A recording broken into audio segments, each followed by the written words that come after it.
नमस्कार, आदाब, सत श्री अकाल दोस्तों, आप सब लोग को स्वागत है करंट अफेयर्स एक्सप्रेस चैनल पे। तो गाइस देखिए, एक बात ऐसे बोला जा रहा है और ये सच भी हो सकता है, पर हम लोग पॉसिबिलिटीज देखेंगे कि ties with India could get worse due to Canada row US envoy told team. अब यूएस का जो एनवॉय है, ठीक है, उन्होंने क्या बोला है, जो एरिक ग्रेसिटी है, तो उन्होंने जो यूएस का एम्बेसडर है, इंडिया पे यूएस के लिए एम्बेसडर है, तो उन्होंने क्या बोला है कि इंडिया और यूएस का जो रिलेशन है ये खराब हो सकता है। इसलिए वो जो कनाडा का जो इश्यू चल रहा है ना, वो killing of terrorist Hardeep Singh Nijjar, okay, Khalistani terrorist, उसके लिए जो दखल अंदाजी दे रहा है इंडिया के कंप्लीटली खुल के साथ नहीं दे रहा है और कनाडा के भी खुल के साथ नहीं दे रहा है। तो इसके हिसाब से यूएस कनाडा का रिलेशन पे क्या होगा उन्होंने तो वो नहीं बताया, पर बोला इंडिया और यूएसए का रिलेशन खराब हो सकते हैं over the time, that can be very dangerous, okay, for USA. Okay, the USA and India partnership is too important to lose. अब यूएसए का खुद मतलब सारे जियोपॉलिटिक्स ये मानता है कि यूएसए का जो पार्टनरशिप है इंडिया के साथ ये बहुत ही इंपॉर्टेंट है, टू इंपॉर्टेंट टू लूज। इसको मतलब ये पार्टनरशिप को US can not afford to lose the partnership. USA partnership को खोना नहीं चाहेगा कभी भी, ओके, खोने का मतलब गलती नहीं कर सकता। देखिए, अब यूएस का जो पार्टनरशिप है इंडिया के साथ वो बहुत दिख से पॉसिबल है। अभी देखिए, मुझे फ्रैंकली स्पीकिंग, जैसे देखिए यूएस उसको ही बढ़ चढ़ के मदद करते हैं जो यूएस का एलाई बनते हैं। एलाई मतलब यूएस का हर टाइम पे साथ दो। यूएस युद्ध पे मतलब वॉर पे कूदेगा, तुम भी कूदो। यूएस कहीं पे कुछ भी करेगा, तुम भले एक पीसफुल कंट्री, यूएस लफड़े में फंस जाएगा, तुम भी लफड़े में फंसो। इसके बदले यूएस तुमको डिप्लोमेटिक सपोर्ट देगा, पॉलिटिकल सपोर्ट देगा, पैसा देगा, हथियार देगा, सब कुछ देगा। तो यूएसए खुल के उसका सपोर्ट नहीं करता, जो खुद को नहीं बोलता यूएस, हम यूएस का एलाई है।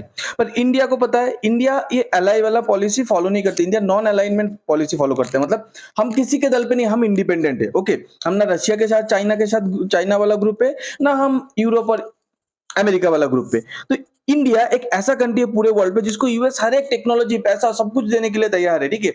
ऐसे इंडिया के पैसे की जरूरत नहीं है, पर हर एक टेक्नोलॉजी, ठीक है, जितना भी सपोर्ट चाहिए यूएस से देने के लिए तैयार है। पर इंडिया बोला हम तुम्हारे अलाई नहीं बनेंगे, ठीक है, हम लोग का डिसीजन इंडिपेंडेंट रहेगा।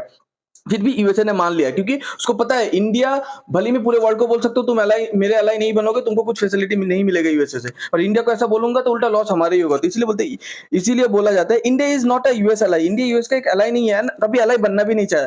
फिर भी यूएसए इंडिया को बहुत हद से ज्यादा इंपॉर्टेंस देता है। अब देखिए, यूएस ने इंडिया के साथ रिश्ता खराब होने की गलती कभी कर ही नहीं सकता, क्योंकि देखिए यूएसए ने इंडिया के साथ रिश्ता खराब ना हो, इसीलिए जो यूक्रेन मैटर है यूएसए फोर्स किया, यूरोपियन कंट्री, हर एक कंट्री को फोर्स किया कि तुम बोलो रशिया के अगेंस्ट पे, तुम तेल खरीदना बंद करो, सैंक्शन लगा देंगे, बहुत प्रेशराइज कर।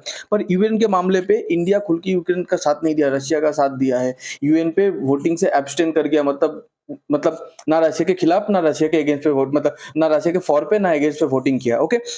रशिया से तेल खरीदा, रशिया की इकोनॉमी को सपोर्ट किया। फिर भी यूएसए हर एक कंट्री को, मतलब हर एक कंट्री को अपना गुस्सा दिखा, जो रशिया के साथ दिया है, जो यूक्रेन का साथ नहीं दिया। पर इंडिया को कुछ नहीं बोला, ठीक है। क्यों नहीं बोला? क्योंकि उसको पता है इंडिया का इंपॉर्टेंस कितना है, ठीक है। उसके बाद देखिए, इंडिया के साथ उन्होंने, यूएसए ने क्वाड फॉर्म कर चुका है। देखिए क्वाड फॉर्म कर चुका है और क्वाड अभी एकदम फुल फोर्स पे काम कर रहे हैं, एकदम फुल फोर्स पे काम कर रहे हैं। स्पेशली 2017-18 से क्वाड एकदम फुल फोर्स पे काम कर रहे हैं। उसके बाद देखिए, उसके बाद इंडिया के साथ एक नया ग्रुप बना है जिसका नाम है I2U2, मतलब I2 मतलब दो I, that is India and Israel, U2 मतलब दो यू, यूएसए एंड यूएई। तो I2U2 का भी पार्ट है यूएसए और इंडिया पे, इसके बीच कोऑपरेशन है। और चाइना का, यूएसए का फिलहाल के लिए सबसे बड़ा थ्रेट है उसका हेजीमनी, उसका मतलब जो वर्ल्ड के जो उसका पावर है, हेजीमनी है, ठीक है, उसमें सबसे बड़ा थ्रेट है चाइना। चाइना का सबसे बड़ा महत्वाकांक्षी प्रोजेक्ट है BRI, belt and road initiative. वो BRI प्रोजेक्ट को काउंटर करने के लिए ऑलरेडी G20 में यूएसए ने IMEC, India, middle east, Europe economic corridor ये वाला प्लान को प्रपोज कर दिया, ठीक है। प्रपोज, ये वाला प्लान को जैसे ही प्रपोज किया, इसमें ये प्रोजेक्ट कहां से स्टार्ट हो रहा है? इंडिया से। तो यूएसए के लिए इंडिया हमेशा ही, एज ऑफ नाउ, आज की जियोपॉलिटिकल सिचुएशन पे सबसे बड़ा, सबसे महत्वपूर्ण, सबसे इंपॉर्टेंट पार्टनर है। उसके बाद देखिए, तो इंडिया के साथ जब इतना बड़े बड़े लेवल पे एंगेज हो चुका है यूएसए, तो यूएसए ये कनाडा जैसे एक छोटा सा गलती, मतलब कनाडा के ऐसे छोटी सी हरकत की वजह से यूएसए इतना बड़ा गलती नहीं कर सकता, नहीं करेगा यूएसए, ओके। उसके बाद देखिए, यूएसए कहीं ना कहीं बैकडोर से कनाडा को भी बोल रहा है कि आप लोग थोड़ा मामला को शांत कर लो। इसीलिए कनाडा का मिनिस्टर अब क्या बोल रहा है कि हम लोग अब इंडिया के साथ प्राइवेट में डिप्लोमेटिक बात करना चाहते हैं, ठीक है। अब एक बात बताओ, आप पहले तो पूरा पब्लिकली जनता के सामने, पूरे वर्ल्ड के सामने आपका प्रेसिडेंट आरोप लगा दे इंडिया पे, वो तो प्राइवेटली नहीं किया।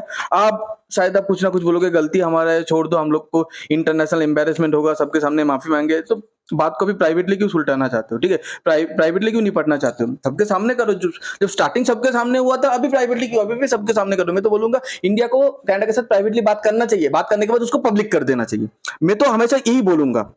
क्योंकि जब मेरा इंसल्ट करने मतलब करने की बारी आया, ठीक है, तब तुम पब्लिकली कर दिया, फिर उसके बाद तुम देख रहे हो अरे अभी तुम उल्टा घूम के मेरा खुद इंसल्ट हो जाएगा पूरे वर्ल्ड के सामने।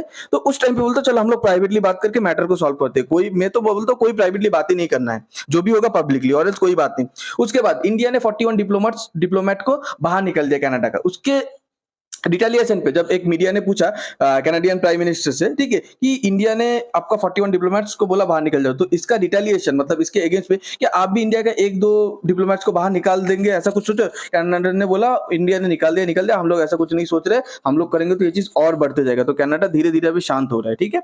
ओके, उसके बाद देखिए सबसे अमेरिका का सबसे बड़ा थ्रेट कौन है? चाइना। चाइना का सबसे इंपॉर्टेंट प्लान क्या है? ताइवान को कब्जा करना। और ताइवान है वर्ल्ड का लार्जेस्ट सेमीकंडक्टर मार्केट। यूएसए कभी नहीं चाहेगा कि लार्जेस्ट सेमीकंडक्टर मार्केट, ठीक है, वो चाइना के हाथ पे चले जाए। जो चाइना उसको जैसे भी करके टाइट करके यूएसए का मतलब पूरा मेन जो इंडस्ट्री है एप्पल, ठीक है, टेक्नोलॉजिकल इंडस्ट्री को डाउन कर सकते हैं। ओके, तो यूएसए को ताइवान को प्रोटेक्ट करना है, ताइवान को सेव करना है कि चाइना के साथ। एक बात बताता हूं, आज अगर ताइवान पे वॉर हो जाता है, ताइवान पे अगर कुछ झमेला हो जाता है, तो यूएसए को अच्छे से पता है कि इंडिया उसका सबसे बड़ा उधर साथी बनेगा। क्योंकि अगर ताइवान पे वॉर होता है तो इंडिया भी चाइना के ऊपर प्रेशराइज बना पाएगा। ले हम लोग का जो लद्दाख जो लद्दाख अरुणाचल प्रदेश में मिलिट्री बिल्डअप करके प्रेशर बढ़ा पाएगा, ठीक है। और यूएसए इस साइड से मतलब साउथ चाइना सी में चाइना के ऊपर प्रेशर बना के ताइवान को सेव कर पाएगा। पर इसमें कनाडा ऐसा कुछ नहीं कर पाएगा। कनाडा का मिलिट्री इंडिया के कंपैरिजन पे कहीं पे नहीं टिकता, बहुत नीचे। तो यूएसए को पता है कि हर चीज में करंट जियोपॉलिटिकल सिचुएशन पे इंडिया उसके सबसे बड़ा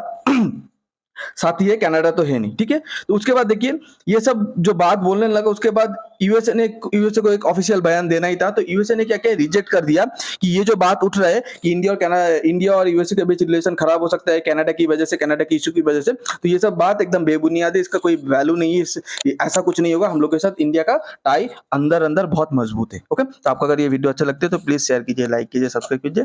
आप सब लोग को बहुत बहुत धन्यवाद अपना कीमती टाइम देने के लिए। Thank you.